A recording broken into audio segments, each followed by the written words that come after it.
বন্ধুরা, আজকের এই ভিডিওতে তোমাদের জন্য নিয়ে এসেছি গ্রামের আসল স্বাদের একদম অসাধারণ দুটি স্ন্যাক্স। সেটা হলো চিকেন পকোড়া আর দুধ কচু পাতার বড়া। আর এই পকোড়া একদম গ্রামের অথেন্টিক সুস্বাদু একটি মাটির গন্ধ, আর তার সাথে মাটির উনুনে রান্নার একটা ভালোবাসা। আর এই সব কিছু যেন গ্রামের পরিবেশে মাটির উনুনে রান্না করায় খাবারের স্বাদকে করে তুলবে আরও লোভনীয় ও সুস্বাদু। তাই আসুন জেনে নেওয়া যাক। তো সবার প্রথমে বোনলেস চিকেন আমি ধুয়ে পরিষ্কার করে নিয়েছি। তার মধ্যে রসুন আর আদা বাটা একসাথে করে বেটে নিয়েছি, এগুলো 2 চামচের মতো দিয়ে দিলাম। তার সাথে পেঁয়াজ বাটা আমি দিয়ে দিলাম 2 চামচের মতো। আর নিয়ে নেব গুঁড়ো মশলা, স্বাদ মতো নুন দিয়ে দেব তার সাথে। আর দিয়ে নিচ্ছি হলুদ গুঁড়ো। এবারে দিয়ে নেব জিরে মশলা, জিরে গুঁড়োটা দিয়ে দিলাম। তার সাথে দিয়ে দিলাম লঙ্কা গুঁড়ো, কিছুটা কাঁচা লঙ্কা কুচিয়ে নিয়েছি দিয়ে দিলাম। বাচ্চারা খাবে তাই ঝালের পরিমাণটা আমি একটু বুঝে দিলাম, একটু কম করেই দিলাম।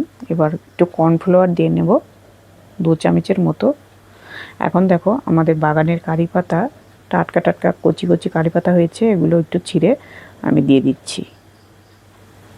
এই কারি পাতার গন্ধটা কিন্তু পকোড়ার মধ্যে বেশ ভালো লাগে। তার সাথে একটা ডিম ফেটিয়ে দেব, ডিমটা আমি ভেঙে দিলাম। এখন খুব ভালো করে মেখে নেব। চিকেন পকোড়া হলো একেবারে ভারতীয় জনপ্রিয় একটি স্ন্যাক্স, যা বাইরে থেকে মুচমুচে আর ভেতরে কিন্তু রসালো নরম ভাব। বৃষ্টির দিনে চায়ের সাথে অথবা অতিথি আপ্যায়নে এই রেসিপি একদম পারফেক্ট। বন্ধুরা, একটু লেবু রস দিলে ভালো হয়, তাই একটু লেবু রস দিয়ে একটু ঢাকা দিয়ে রেখে দেব। এবার চলো এটা ঢাকা দিয়ে রেখে তারপর দুধ কচু পাতা তুলিয়ে নিই। সেটা কিন্তু আমাদের বাড়িতেই আছে, চলো দেখে নিই কোথা থেকে আমি পাতাগুলো তুলি। এই দেখো বন্ধুরা, কত বড় দুধ কচু পাতার গাছ। আর এটা তো অনেকটা বড় হয়ে গেছে পাতাগুলো। আর এদিকেও একটা আছে। তো আমি আজকে কচি দেখে পাতা নেব, তাই এই গাছটা থেকেই নেব। একটু কচি কচি পাতাগুলো হলে ভালো হয়। এই দেখুন, এই পাতাটা একদম কচি, এই পাতাটা নিয়ে নিচ্ছি। তো আমার 3টে পাতা লাগবে, 3টে পাতা আমি তুলে নিলাম। পাতাগুলোকে এখন আমি শীষটা ছাড়িয়ে নেব। এই যে বাইরের দিকে যে ডাঁটাটা আছে, এটা আমি একটু ছুরির সাহায্যে কেটে নিচ্ছি। একে একে করে আমি 3টে পাতাকেই বাইরের মোটা ডাঁটাটা কিন্তু ছাড়িয়ে নিতে হবে। এটা ছাড়িয়ে না নিলে কিন্তু যখন নাকি আমরা রোল করব তখন এই রোলটা হবে না ভালো মতো, সেই জন্য কিন্তু এই ডাঁটাটা কিন্তু অবশ্যই ছাড়িয়ে নিতে হবে। তো এই ছোট্ট ছোট্ট টিপসগুলো ফলো করে আপনারা যদি রেসিপিটা বানান তাহলে কিন্তু একদম পারফেক্ট একটা রেসিপি হবে। তো আমি পাতাগুলো খুব ভালো করে ধুয়ে নেব। একটা বড় গামলার মধ্যে জল নিয়ে নিয়েছি, একে একে পাতাগুলো খুব সুন্দর করে ধুয়ে নিলাম। এবার বন্ধুরা, পাতাগুলো খুব সুন্দর করে জলটা ঝরিয়ে নিয়ে তারপর এবার আমি যে গোলাটা দিয়ে মাখবো পাতাটা, সেটা আমি বানিয়ে নিচ্ছি। আমি এখানে 1 কাপ পরিমাণ বেসন নিয়ে নিচ্ছি। এখানে আমার পরিমাণে 1 কাপ পরিমাণ হবে। প্রথমে আমি একটু কম রেখেছিলাম, সেই জন্য 2বার করে দিয়ে দিলাম। হলুদ গুঁড়ো দিয়ে নিচ্ছি। এবার দিয়ে নিচ্ছি সামান্য একটু লঙ্কা গুঁড়ো, স্বাদ মতো একটু নুন দিয়ে দেব, হালকা করে একটু জিরে গুঁড়ো দিয়ে নিলাম। তার সাথে এই বাটা মশলাগুলো রয়ে গেছে, সেই জন্য আমি পেঁয়াজ বাটাও দিয়ে নেব, রসুন বাটাও দিয়ে নিলাম। তার সাথে সামান্য একটু লেবু রস দিয়ে দিলাম। সবটা উপকরণ ভালোভাবে মেখে নেব। বন্ধুরা, এখানে আমি চিকেন পকোড়ার জন্য যে মশলাগুলো নিয়েছিলাম সেগুলোই কিন্তু দিয়ে দিলাম। একটু একটু জল দিয়ে এটাকে একটু ঘন করে মেখে নিতে হবে।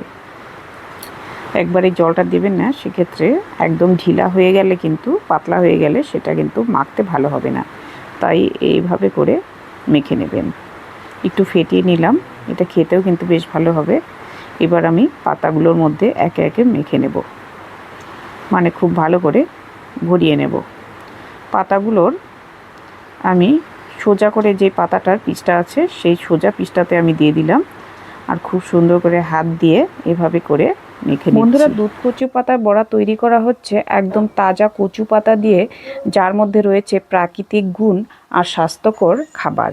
তাই বাইরে থেকে মুচমুচে আর ভেতরে কিন্তু একদম নরম একটা ভাব রয়েছে। তাই এই বড়াটা খেতে অত্যন্তই সুস্বাদু। বন্ধুরা, তার আগে বলি, তোমরা যদি ভিডিও দেখে তোমাদের ভালো লাগে তাহলে ভিডিওতে সাবস্ক্রাইব করা না থাকলে চ্যানেলটিকে সাবস্ক্রাইব করে পাশে থাকবে, আর ভিডিও ভালো লাগলে লাইক কমেন্ট শেয়ার করবে। তো বন্ধুরা, তোমরা দেখতে পারলে আমি পাতাটাকে লেয়ারে বসিয়ে একে একে তারপর কিন্তু ভাঁজ করে নিচ্ছি। ভাঁজটা কিভাবে করলাম তোমরা অবশ্যই দেখলে এভাবে ভাঁজ করে নেবে, আর এটা যাতে খুলে না যায় তাই জন্য আমি সুতো দিয়ে একটু ভালো করে বেঁধে দিচ্ছি। খুব সুন্দর করে পেঁচিয়ে পেঁচিয়ে তারপর বেঁধে নিলাম। তো এটা আমার তৈরি হয়ে গেল। এখন আমি এটা রেখে দিলাম।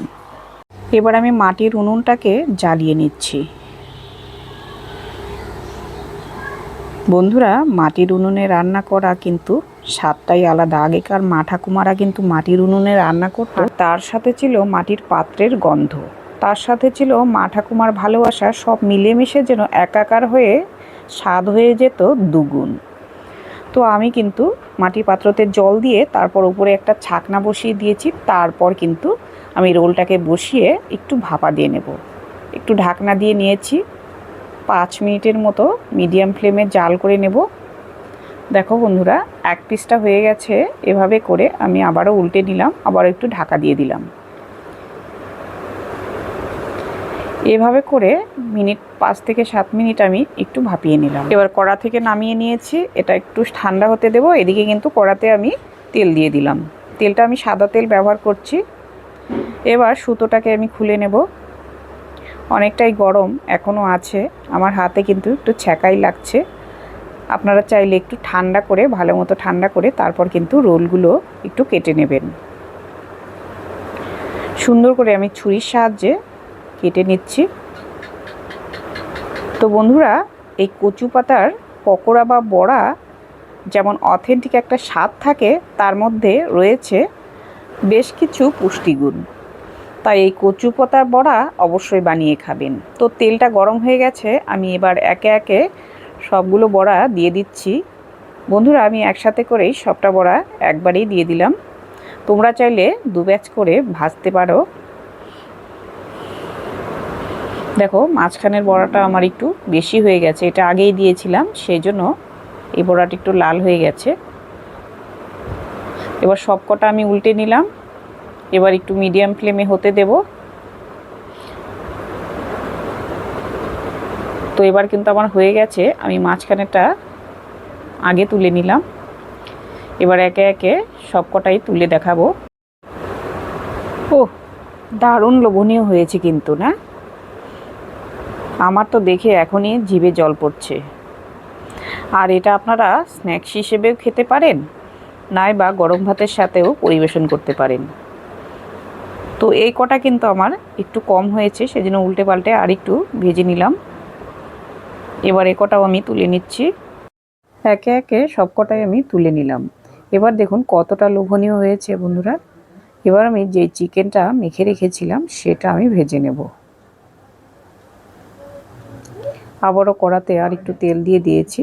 তারপর এভাবে করে দিয়ে দিচ্ছি। একটা একটা টুকরো কিন্তু আমাদেরকে দিতে হবে। আর এইটা খেতে এতটা টেস্টি হয় বন্ধুরা। তো এক পিসটা হয়ে গেছে, আমি উল্টে নিচ্ছি। তো বন্ধুরা, এভাবে করে আমি চিকেনগুলোকেও লাল হয়ে গেলে তুলে নেব। একদম দোকানের মতো টেস্টি। আপনারা একবার খেলে বুঝতে পারবেন এই পকোড়াটা কতটা লোভনীয় আর কতটা খেতে সুস্বাদু হয়। তাই বাড়িতে এভাবে করে বানাবেন আর খেয়ে দেখবেন। বন্ধুরা, সাথে কিন্তু আমি কারি পাতার বড়াটাও ভেজে নিলাম। এবার দুধ কচু পাতার বড়া, তার সাথে চিকেন পকোড়া। ওহ ওহ, বাইরেটা যেমন মুচমুচে, ভেতরটা তেমন ক্রিমি অ্যান্ড জুসি। তো বন্ধুরা, সন্ধ্যের নাস্তা বা চায়ের জন্য একদম পারফেক্ট একটা পকোড়া রেসিপি। তো গ্রামের পরিবেশে কলা পাতার ওপর পরিবেশন করে সবাই মিলে জমিয়ে আড্ডা দিয়ে এই পকোড়া অবশ্যই খাবেন। ভালো লাগলে লাইক কমেন্ট শেয়ার করবেন। ভিডিওটি দেখে নেওয়ার জন্য অনেক অনেক ধন্যবাদ।